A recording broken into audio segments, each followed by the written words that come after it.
أهلا أهلا، يا صباح الفل، يا صباح الهنا، يا صباح الجمال على عيونكم جميعا. يا رب يجبركم ويرزقكم، ويا رب يحافظ عليكم وعلى أولادكم، آمين يا رب العالمين. شكرا لكل من جبر خاطري وحط لي لايك وشير لي الفيديو وعمل لي اشتراك. ربنا يجبر بخاطركم جميعا زي ما بتجبروا بخاطري، آمين يا رب العالمين. انا هنا كنت بحضر فطار. طبعا انا قلت لكم اول حاجه بعملها هو اول ما الواحد ما بيصحى من النوم، طبعا مش بدور على الاكل والشرب والمام بتاعنا يعني. هو اول حاجه بنصلي فرض ربنا طبعا، بعد كده نشوف هناكل ايه يعني. وانا هنا كنت عارفه ان بنتي يعني رايحه الدرس الصبح، فاكيد هنفطر معايا يعني، فزودت النهارده الفطار عشان تتكل على الله وتروح درسها، وانا انزل برضو اجيب حاجاتي اللي محتاجاها في البيت يعني. عشان الاكل ولزوم التنظيف ولزوم الاكل يعني، والحاجات دي بتاعت النهارده. هنا عايزه اسالكم، انتوا بتطلعوا حاجه لله ولا لا؟ المركب اللي مفيهاش لله بتغرق. يعني مش شرط فلوس على فكرة، هي ممكن يكون لبس عندك صغير عليكي، أو ضيق حتى عليكي، فتبرعي بيه أحسن عشان غيرك محتاجه والله.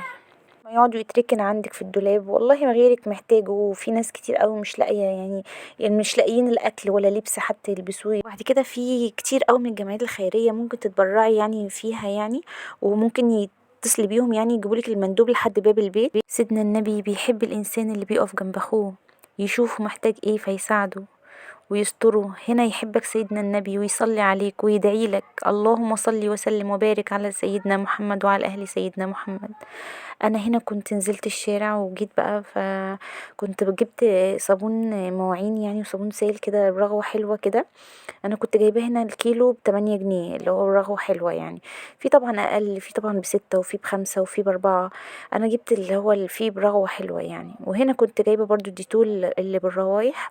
هنا الديتول اللي بالروايح ده جميل جدا جدا يعني. أنا قلت بقى هنا أنضف كده من الحمام كمان كده، تنظيف حلو يعني كده. فهنا سِبت شوية كده من بتاع الغسيل المواعين كده، قُلت عشان أرغي بيه بالحوض وكده. وبانزّله كده من الباقي يعني، من اللي كنت مفضياه.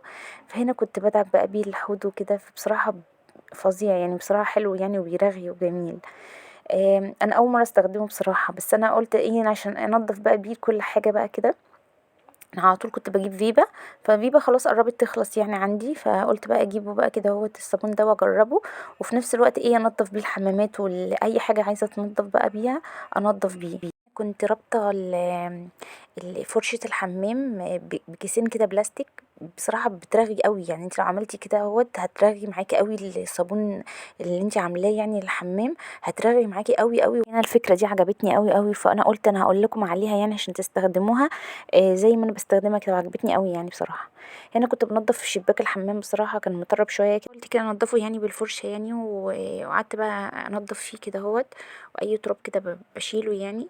عشان عايزة يعني أغسله يعني، كنت عايزة أغسله كده مع الحمام. فبصراحة يعني هنا غسلته كدهوّة، بصراحة لمّا اتغسل كده أنا باحس إن الرغوة دي بتغسلني من جوايا يعني، هي بتغسلني أنا مش بتغسل الحمام. أنا هنا كنت مبسوطة جدًا، جدًا بالرغاوي. الرغاوي دي بتحسسني بطاقة إيجابية بس. ربنا يديم علينا النضافة والحياة الحلوة والحاجات الإيجابية يعني، عشان الواحد يبقى يقدر يعيش في حياته يعني. قوموا بقى تشجعوا معايا كده ونضفوا البيت ونضفوا الحمام ونضفوا لو الدنيا عايزة تنضف معاكم برضه قوموا نضفوها، عشان خاطر بُصّي الحياة دي والله العظيم الحاجات دي بتشجعني بجد. أنا نفسي باتشجع والله. الحمام دايمًا الواحد لمّا تقوم يغسل وشه وكده بيتكعبل في أي حاجة، باقوم بقى ماسك الحمام بقى ومضبّطه. يعني هو أنتِ أصلًا مش مسألة إن أنتِ تغسلي وشِك والّا بتاع، لازم تنضّفي الحمام أصلًا أول بأول. الحمام ده لازم يتنضّف أول بأول. أنا لمّا باجيب منظفات مش شرط أجيبها بالشهر على فكرة، أنا ممكن أجيب أي حاجة تخلص عندي فباجيب تاني.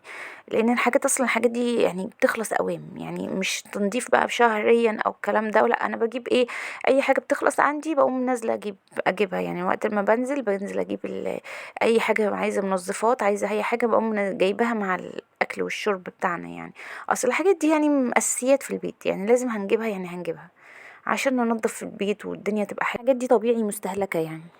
هنا كنت باشطف بقى الشباك بالمَيّة طبعًا، نشطف كل اللي عملناه بقى، القعدة بقى والحوض بقى وكله، عشان بقى يبقى يعني حمام لازم تبقى الحمام دايمًا إيدِك فيه عشان ما يتبهدلش منِك وتحسي إن الدنيا بقت مكركبة عليكِ يعني.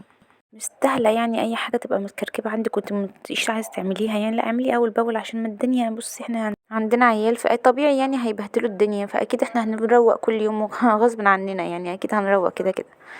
بس فأنا هنا دخلت بقى على السجاجيد، جبت المكنسة كده وقُلت أشفط التراب اللي فيه، وكنت كمان مولعة الغسالة كدهوت، قلت عقبال ما اشفط السجاجيد كده عشان انشر بعديها.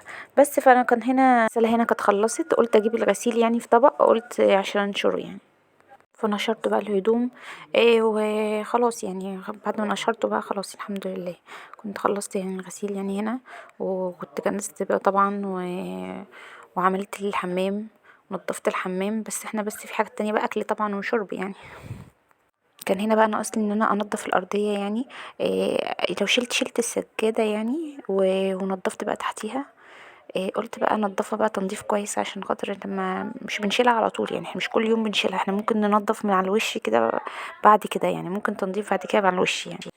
انا بحب المساحه الخضرا دي قوي، يعني بحس ان هي بتجيب كل حاجه وبتلم الدنيا كلها وبتيجي عند الاركان بتنظف كل حاجه بصراحه. انا هنا طبعا بلمع بديتول بالروايح اللي هي ديتول ايه بقى، يعني مثلا انا جايبه ديتول بالليمون وفي ديتول بالرافندر. الحاجات السايبه دي هي بتبقى سايبه يعني، ديتول بالليمون او ديتول بالرافندر دول بيبقى سايب. في طبعا فريدة برضو، طبعا فريدة دي جميلة قوي يعني، انا المرة الجاية بقى ان شاء الله هلمع بفريدة يعني، انا هجيب ان شاء الله فريدة دي في الارضيات بتبقى حلوة قوي، بالذات خاصة بقى لو في التوت البري ده بتبقى تحفة قوي. بس هو بصراحة كان خلصان عندي المرة دي، وانا كنت جايبة الديتول الروايح دوت، وبرضه قلت عليه مطهر برضه يبقى حاجة حلوة يعني مش اشكال. ف يعني خلاص عندي بقى ديتول الروايح دوت، انا ان شاء الله هجيب فريدة بقى ان شاء الله يعني، انا شوية كده وشوية كده. بس عشان خاطر انا قلت انضف كده اهوت بقى عشان هخش اعمل الاكل بقى. بص انا الحمد لله بفضل ربنا الحمد لله كان المطبخ عندي نضيف وزي الفل.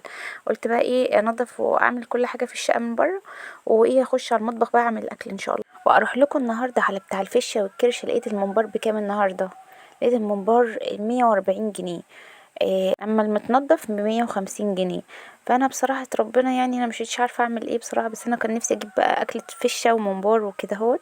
فالنهارده جبت بقى الممبار، وجبت الخضره بتاعته، وجبت القوطه، وجبت البصل، وجبت كل حاجه بتاعته يعني، وجبت فشه معاه. بصراحة يعني بقالنا مدة يعني ما كلناش الممبار ده يعني، انا بصراحة ربنا يعني كان وحشني قوي يعني بصراحة. فبصراحة قلنا بقى 10 جنيه يعني فرق ما بين المتنضف والمش متنضف، يلا بقى هو بجملة الفلوس والمصاريف. ولو ان والله العظيم الواحد يعني الدنيا ضيقة مع الواحد، والدنيا صعبة قوي الايام ديت، والدنيا غلوة اصلا، وعيال بياخدوا فلوس وبياخدوا فلوس رايحين المدارس وبياخدوا دروس يعني، الحمد لله يعني والله العظيم. يعني الواحد ساعات بناكل عادي، بناكل عدس وبناكل بصارة وبناكل مسقعة، أي لقمة بتتاكل والله العظيم، أي لقمة. بس الحمد لله زي ما يقولوا البطن ما بتتفتش يعني الحمد لله. كنت جايبة كيلو ونص من الممبار وكيلو ونص فشة، وقلنا بقى اعمله هنا. انا دايما بعمل الممبار ني في ني بصراحة، يعني رز ني والقوطة نية والخضرة كمان، يعني انا مش بعمله مسبك يعني، وبصراحة انا ده بيبقى طعمه احسن، وحط بقى عليه التوابل والزيت كتير عشان خاطر الرز يفلفل يعني. واللي وصل معايا لحد كده في الفيديو بقى يعمل لي لايك بقى بالله عليكم، تعملوا لي لايك بجد. انا بجد انا فيديوهاتي كلها والله بتتشاف، بس مفيش لايكات ليه.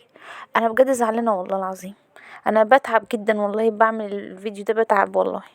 فبالله عليكم قدروا مجهودي يعني واعملوا لي لايك كده وفرحوني بيه. انا هنا كنت بسلق بقى الممبار، وصلوا بينا على النبي كده.